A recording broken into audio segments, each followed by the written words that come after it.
Hi, everybody. Welcome back to another edition of Meet Your Leaders. I'm here with my friend Diane today. Diane, introduce yourself to everyone and tell them what you do at the Life Center. Well, my name is Diane Kist. As a volunteer at the Life Center, I'm also the volunteer coordinator. So I do training of people who are interested in serving and try to recruit people to serve as needed.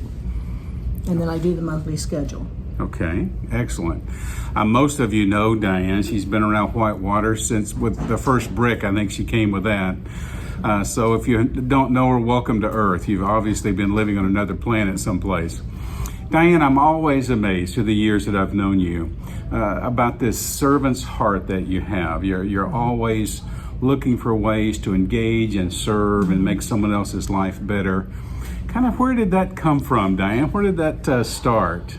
Boy, that's a good question. I'm not sure. It's just something that I've always felt compelled to do.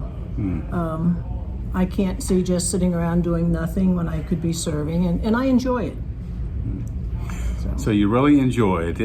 I do. It sounds like it gives you meaning and life and energy and a fulfillment when you're serving and helping other people. Oh, absolutely. When you serve, you get as much, if not more, out of it than the person or people you're serving. I agree with you. So what do you enjoy the most about serving through the Life Center and the food pantry as you described it? Well, I think the very fact that we're helping people with very real needs.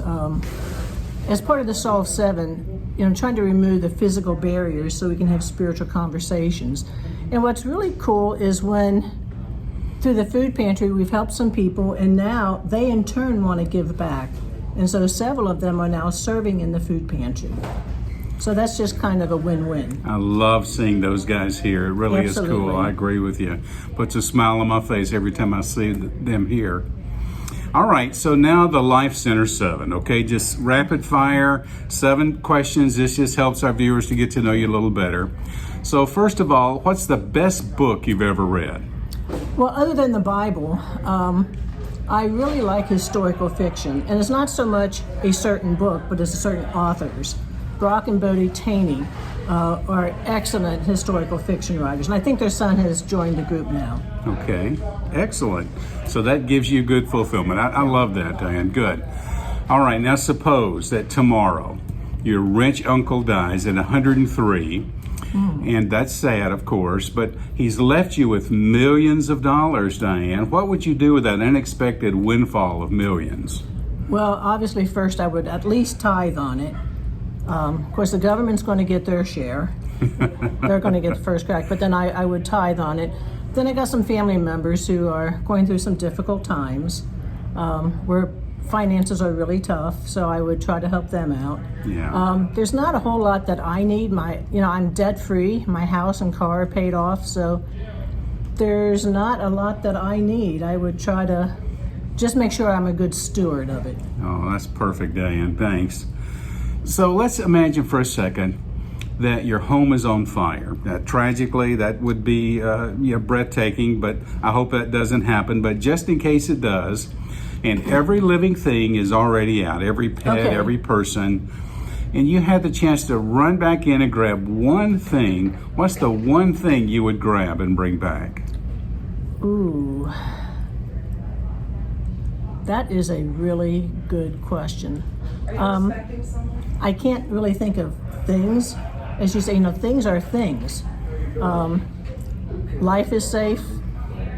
There isn't too much that I don't think I'd have to worry about. Okay, all right, fair enough. Here's the next question. Okay. So you're sitting on a bench and you're overlooking this beautiful scene. It's a sunset on the beach. You have an opportunity now to have a conversation with anybody, living or dead. So who would you want to have a conversation with? It would be really cool, I think, to have a face-to-face conversation with Jesus. What's the first thing you'd ask him? Other than why did he help create mosquitoes? It's just, how can he love us so much? Yeah. It's just unfathomable, knowing how at times we can be so unlovely and unloving. Yeah. So one of my prayers on a regular basis, part of my prayer, is to help me make sure that I see people through his eyes. That's cool. That's great. That would be a great conversation to have. Yeah. Love those questions. So what's the best advice you've ever received, Diane?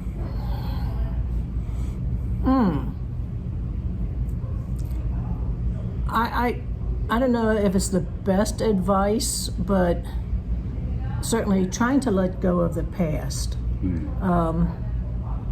Forgiving others is as much forgiving as it helps heal yourself as it does the other person. Whether the other person even knows that you've forgiven him or her, forgiving is as much for the person doing the forgiving as it is for anybody else. Good. Let go of the past. I love you that. have Forgive and to. move forward. Yeah. All right, last question. So it's been said that every great person could have their life summarized in one sentence, Diane. How would you like for this one sentence to read that will summarize the life of Diane Kist? I guess, and it's an ongoing process. I don't think any of us ever reach it in the here and the now, but just to become more and more like Jesus, to reflect his personality, his demeanor, his qualities. Love that. And then one of my favorite songs right now is by Kist, Going Home, so that at the time when I'm no more in this body, that it can be said of me that I've gone home. I love that.